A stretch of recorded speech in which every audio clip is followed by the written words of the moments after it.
الحمدللہ آج کے اس پروگرام کا عنوان ہے یروشلم فلسطین 17واں حصہ۔ اعوذ باللہ من الشیطان الرجیم، بسم اللہ الرحمن الرحیم۔ الصلاۃ والسلام علیک یا سیدی یا رسول اللہ وعلی ازواجک و اصحابک و آلک یا سیدی یا حبیب اللہ۔ الحمدللہ لاہور شہر میں آج بروز ہفتہ 22 جولائی 2023 عیسوی کا دن ہے۔ یروشلم کے عنوان پر جاری ان پروگراموں میں آج کے پروگرام میں اس بات کا اعادہ کرتے ہیں، ذکر کرتے ہیں، دہرا لیتے ہیں اس بات کو کہ 17 ہجری جناب سیدنا عمر فاروق رضی اللہ تعالی عنہ نے یروشلم کو فتح کیا تھا۔ مسجد الاقصی شریف مسلمانوں کے زیر انتظام آ گئی تھی، اور آج جو 2023 عیسوی میں سعودیہ عرب کے آل سعود فیملی اور یہ نجدی العقیدہ ابن عبد الوہاب نجدی کے عقیدوں پر چلنے والے یہ نجدی وہابی لوگ، یہ جو اپنے آپ کو سلفی کہلانا پسند کرتے ہیں، تو سلفی کا ایک مطلب یہ ہوتا ہے کہ سلف اسلاف کا ماننے والا، یعنی پچھلے بزرگوں کا ماننے والا، پرانے دین کا ماننے والا، اور ان کے بقول کہ جی وہ پہلی صدی عیسوی کے صحابہ کو اور پہلی صدی عیسوی کے لوگوں کو مانتے ہیں اور اس والے دین پر یہ عمل کرتے ہیں۔ یہ آج کے وہابیوں کا دعویٰ ہے۔ ٹھیک ہے، ان کا دعویٰ اپنی جگہ، اور دنیا بھر کے لوگوں کا مکہ مدینہ سے محبت کرنا یہ اپنی جگہ، لیکن حقیقت تو حقیقت ہی ہوتی ہے۔ دنیا بھر کے وہ لوگ جو سعودیہ عرب کو عزت و احترام کی نگاہ سے دیکھتے ہیں، ان کی محبت پر شک نہیں کیا جا سکتا۔ وہ تو اپنے مذہبی عقیدے سے اس مکہ اور مدینہ سے، حرمین شریفین سے محبت رکھتے ہیں۔ جو افسوس ہے اور جن لوگوں کے اوپر اعتراض ہے، وہ حاکم ٹولہ ہے کہ جن کے قبضے میں قلم بھی ہے اور ترازو بھی ہے اور بندوق بھی ہے، اور وہی مکہ کے حاکم ہیں اس وقت آل سعود والے۔ تو افسوس ان پہ ہے کہ انہوں نے دنیا بھر میں جو اپنے سعودی ریالوں کے چندوں پر نجدی اداروں کا جال پھیلایا، اور پاکستان جیسے ملک میں بھی پنجاب یونیورسٹی پہ نجدیوں کا قبضہ، بادشاہی مسجد پہ نجدیوں کا قبضہ، یا دیگر اداروں پہ نجدیوں کا قبضہ، حکومت اور فوج کے بہت سے اداروں پر نجدیوں کا قبضہ، یہ وہ حقائق ہیں کہ جو اب نظر انداز نہیں کیے جا سکتے۔ اب ہم یاجوج اور ماجوج کی اس حتمی سٹیج پہ ہیں کہ حق کو حق اور باطل کو باطل کہہ کے بتانا، سمجھانا ضروری ہے۔ اور وہ لوگ جو آل سعود کو اہل حق سمجھتے ہیں، وہ ان کو اس زاویے سے دیکھتے ہیں جس زاویے سے ان کے محلے کی وہابی مسجد یا دیوبندی مسجد کے امام نے انہیں دکھایا یا بتایا، یا میڈیا نے انہیں جو دکھایا اور بتایا۔ حقیقت ان لوگوں کی یہ ہے، آپ خود پاکستان کے، ہندوستان کے، دنیا بھر کے نجدی لوگ یہ سوچیں، کیا پچھلے 50 سال میں، 40 سال میں، 30 سال میں، 20 سال میں، پچھلے 10 سال میں کبھی ایک مرتبہ بھی عرب کے خطے کے نجدی العقیدہ حکمرانوں نے کبھی ایک مرتبہ بھی یہ بات کی کہ وہ یروشلم کو فتح کریں گے؟ سوچیں، غور کریں، اخبار پہ سوچیں، ٹی وی پہ سوچیں، اپنی یادداشت پہ غور کریں، بچپن، جوانی، بڑھاپا، کبھی انہوں نے نجدی العقیدہ حکمرانوں کے منہ سے یہ بات سنی کہ وہ یروشلم کو فتح کریں گے؟ نہیں سنی، کیونکہ انہوں نے کی ہی نہیں کبھی۔ اور حقیقت بھی یہی ہے کہ یہ امت مسلمہ کو دجل دے رہے ہیں۔ یہی زمانہ دجال ہے کہ حکمران جھوٹے ہوں گے، اور ان کے جھوٹ کا اور ان کے سلفی ہونے کا ایک رد یہ بھی ہے کہ کہتے ہیں کہ جی ہم پہلی صدی عیسوی کے بزرگوں اور صحابیوں کو مانتے ہیں۔ اچھا جی، تو اگر تم پہلی صدی عیسوی کے صحابیوں کو مانتے ہو تو پھر تمہارے بٹھائے ہوئے جو لوگ ہیں جنہوں نے مختلف ملکوں میں، پاکستان میں اسکول، کالج اور دیگر اداروں کے نصاب تیار کیے اور سعودی پریشر پر کیے، سعودی تعاون سے، سعودی ریالوں کے ذریعے ان کو جو تبدیل کیا گیا، کیا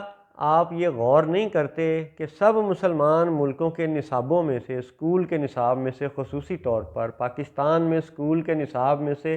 خصوصی طور پر 17 ہجری کے واقعات کو مکمل طور پر غائب کر دیا گیا؟ اب آپ صحابیوں کے دور پہ غور کریں، بے شک پہلی صدی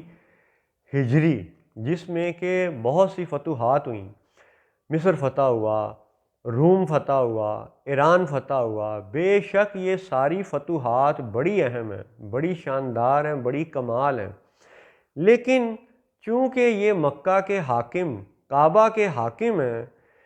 کعبہ کے منتظم ہیں، اسی لیے جو یہ دعویٰ کرتے ہیں کہ یہ تو فلسطین کے کاز کے لیے بڑے مخلص ہیں، تو ان کے خلوص کا آپ جائزہ لیں کہ کیا کبھی انہوں نے پہلی صدی ہجری کے اس اہم ترین واقعے کو، یعنی قبلہ اول مسجد الاقصی شریف کی فتح کو، یروشلم کی فتح کو، کیا انہوں نے سکولوں کے نصاب میں رائج ہونے دیا؟ نہیں ہونے دیا۔ اور کبھی کیا انہوں نے یہ دعویٰ کیا کہ ہم صحابیوں کی سنت پہ عمل کریں گے اور یروشلم کو فتح کریں گے، صہیونیوں سے واپس چھینیں گے، واپس لے لیں گے؟ کبھی انہوں نے یہ بات نہیں کی۔ تو وہ وہابی اور وہ دیوبندی جو آل سعود کو بڑی عقیدت و محبت کی نظر سے دیکھتے ہیں، کبھی ان کا عملی چہرہ بھی دیکھنے کی کوشش کریں، اور اپنے دل میں اگر وہ واقعی حق کو جگہ دینا چاہتے ہیں اور حق اور باطل کا فرق جاننا چاہتے ہیں، تو دل کی آنکھوں سے دیکھیں کہ یہ آل سعود کر کیا رہے ہیں۔ انتہائی اہم واقعہ جو پہلی صدی ہجری کا واقعہ ہے، 17 ہجری کا واقعہ ہے، اس واقعے کو انہوں نے اسکولوں کے نصاب میں سے مکمل طور پر غائب کر دیا ہے، تاکہ ہمارے پروان چڑھنے والے بچے اس اہم واقعے کو بھول جائیں اور یروشلم کی فتح کی بات ہی نہ کر سکیں۔ تو اب آپ غور کریں کہ وہ برطانیہ جس نے بالفور ڈیکلیریشن کے ذریعے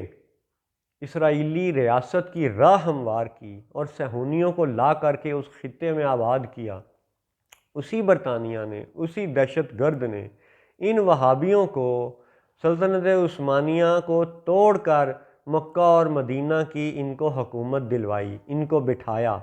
اس بات کا ثبوت آج 2023 عیسوی میں بھی آپ سعودیہ عرب کے اندر مدائن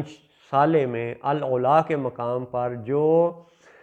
حجاز ریلوے کا ریلوے اسٹیشن بھی تھا، ابھی بھی وہاں پہ ریل کے پرانے ڈبے کھڑے ہیں 1908 والے، تو اس میوزیم کے اندر بھی آج وہ فریم، وہ تصویریں، وہ ثبوت لگے ہوئے ہیں، تصویروں سمیت یہ لکھا ہوا ہے، بتایا ہوا ہے کہ کس طرح اس ٹرین کو، جو شام سے مدینہ جا رہے تھے لوگ، اس ٹرین کو بم دھماکے سے کس نے اڑایا تھا؟ انہی وہابیوں نے ان برطانوی دہشت گردوں کے ساتھ مل کر کے اس ٹرین کو اڑایا تھا، اور انہوں دونوں نے ہی مل کے سلطنت عثمانیہ کو توڑا تھا۔ یہ ثبوت مدائن صالح کے میوزیم میں بھی لگا ہوا ہے، اور یہی ثبوت مدینہ منورہ کے حجاز ریلوے اسٹیشن کے میوزیم میں بھی موجود ہے۔ مسجد نبوی شریف سے بالکل چند قدم کے فاصلے پر حجاز ریلوے اسٹیشن میں یہ ثبوت آج بھی آویزاں ہیں، لوگ دیکھ سکتے ہیں۔ اور دنیا بھر کے وہابی اور دیوبندی سوچیں کہ کیا انہوں نے پچھلے 50 سال میں ایک مرتبہ بھی وہابیوں حکمرانوں کے منہ سے یہ سنا کہ یہ صحابہ کی سنت پر عمل کریں گے اور یہ یروشلم کو فتح کریں گے؟ نہیں، انہوں نے ایسا کبھی نہیں کہا اور نہ یہ کہیں گے، کیونکہ انہیں یہ پتہ ہے ان حکمرانوں کو کہ اگر انہوں نے یہ بات کی تو جنہوں نے بٹھایا ہے وہ اتار بھی دیں گے۔ اس لیے یہ ہمارے جیسے عوام، جنہیں نہ جاہ و حشمت کا لالچ ہے نہ حکومت کا لالچ ہے، اس لیے ہم وہ بات کر سکتے ہیں اور کرتے ہیں کہ جو یہ حکمران نہیں کر سکتے، حالانکہ کرنی انہیں چاہیے۔ قلم ان کے اختیار میں ہے، ترازو ان کے اختیار میں ہے، بندوق ان کے اختیار میں ہے، سب مال و دولت، یہ زمین کے قدرتی وسائل، یہ خزانے، یہ ان کے قبضے میں ہیں، اور اعلان انہیں کرنا چاہیے کہ کہ بھئی ہم سلفی ہونے کا حق یوں ادا کریں گے کہ ہم ہر نئے سال میں، نیا سال اسلامی طلوع ہوتے ہی ہم یوم فتح یروشلم اور یوم فتح مسجد الاقصی شریف منائیں گے، صحابہ کی سنت کو زندہ کریں گے، صحابہ کی سنت پہ عمل کریں گے اور اپنے عادل حاکم ہونے کا ثبوت ظاہر کریں گے۔ لیکن ابھی تک انہوں نے ایسا نہیں کیا، تو جب تک وہ ایسا نہیں کریں گے، عوام میں سے اس حقیر جیسے افضل یہ اپنی عرضداشت ان کی خدمت میں یا عوام کی خدمت میں پیش کرتے رہیں گے تاکہ جو حق جاننا چاہے وہ جان لے اور جو پھر بھی باطل کی پوجا کرنا چاہے تو وہ کرتا رہے۔ اور حق یہ ہے کہ اللہ تعالیٰ نے آخری نبی محمد الرسول اللہ صلی اللہ علیہ وسلم کی زبان مبارک سے یہ حدیثیں، یہ باتیں امت تک یہ پہنچا دیں کہ سب سے بڑا فتنہ وہ المسیح الدجال کا فتنہ ہے، وہ یروشلم کا حاکم ہوگا اور نجد سے نکلنے والے یہ قرن شیطان یہ اس کے ساتھی ہوں گے۔ تو یہ حزب الشیطان تو ہو سکتے ہیں، سلفی نہیں ہو سکتے۔ یا دوسرے لفظوں میں جب تک یہ اسکولوں کے نصاب میں، کالجوں کے نصاب میں، اداروں کے نصاب میں پوری امت مسلمہ کے بچوں اور جوانوں کے ذہنوں میں جب تک یہ نئے سال اور 17 ہجری کے واقعات کو بیان نہیں کرتے، سناتے نہیں ہیں، دکھاتے نہیں ہیں، ان کی زندگی کا حصہ نہیں بناتے اور یروشلم کی فتح کا اعلان نہیں کرتے، تب تک یہ ماننا پڑے گا کہ یہ سفلی تو ہو سکتے ہیں، سلفی نہیں ہو سکتے۔ سفلی اور سلفی کا فرق اہل علم جانتے ہیں، اور انشاءاللہ ہمارے بچے بھی آہستہ آہستہ جان جائیں گے کہ اللہ تعالیٰ نے ایک ہوتے ہوئے ایک اس زمین پر دو قبلے کیوں بنائے، دو قبلے کیوں مقرر فرمائے۔ تو یہ وہ حقائق ہیں کہ جو دل کی آنکھ سے نظر آتے ہیں، فیضان پیر و مرشد سے نظر آتے ہیں، صرف انگریزی پڑھانے والے یاجوج اور ماجوج کے علومیناتی اداروں کے ذریعے نظر نہیں آتے۔ اللہ اکبر۔ پھر سے آج کا اس پروگرام کا ایک اور اہم سبق یہ ہے کہ نیا سال، اسلامی نیا سال یکم محرم سے شروع ہوتا ہے، یہ یوم فتح یروشلم کے طور پہ منایا جانا چاہیے۔ دوسری بات کہ ہجری کیلنڈر، جس ہجری کیلنڈر کے مطابق یہ آل سعود رمضان کا اعلان کرتے ہیں، عید الفطر کا اعلان کرتے ہیں، حج کا اعلان کرتے ہیں، یعنی جس ہجری کیلنڈر پر عمل کر کے یہ ان کے مقدس جو رسومات ہیں، جو لوازمات ہیں دین کے، ان پہ عمل کیا جاتا ہے ہجری کیلنڈر کے مطابق، تو یاد رہے کہ اس ہجری کیلنڈر کا آغاز بھی جناب سیدنا عمر فاروق رضی اللہ تعالیٰ عنہ نے کیا تھا، اور اس ہجری کیلنڈر کی بڑی شانیں ہیں، بڑی باتیں ہیں، مزید بیان کریں گے۔ ایک حقیقت یہ ہے کہ اس ہجری کیلنڈر کے ساتھ بھی آل سعود نے مذاق کیا ہے، کھلا مذاق کیا ہے۔ وہ لوگ جو سعودیہ عرب میں پچھلے 30-40 سال سے یا حالیہ دور میں جاب یا کاروبار کرتے رہے ہیں، وہ اس بات کو جانتے ہیں کہ یہ سعودی لوگ ایکسپیٹ کو، غیر ملکی لوگوں کو، ہم جیسے لوگ جو سعودی عرب جا کے نوکری یا کاروبار کرتے ہیں، ان کو یہ مثلاً تنخواہ دیتے ہیں 365 دن والے شمسی کیلنڈر کے مطابق۔ 365 دنوں کو ڈیوائیڈ کر کے جو 12 مہینے بنتے ہیں، 30 ڈیز، اس کے حساب سے یہ تنخواہ دیتے ہیں۔ اور جب وہ اپنے مکان کا، اپارٹمنٹ کا، وہ اپنے غرفہ کا کرایہ وصول کرتے ہیں تو تب انہیں ہجری کیلنڈر یاد آ جاتا ہے، جو کہ تقریباً 355 دنوں کا ہے۔ گویا کہ 3 سال میں یہ 1 مہینے کا فالتو کرایہ وصول کر لیتے ہیں۔ اس بات کو سعودیہ عرب میں رہنے والے لوگ بڑی اچھی طرح جانتے ہیں، اور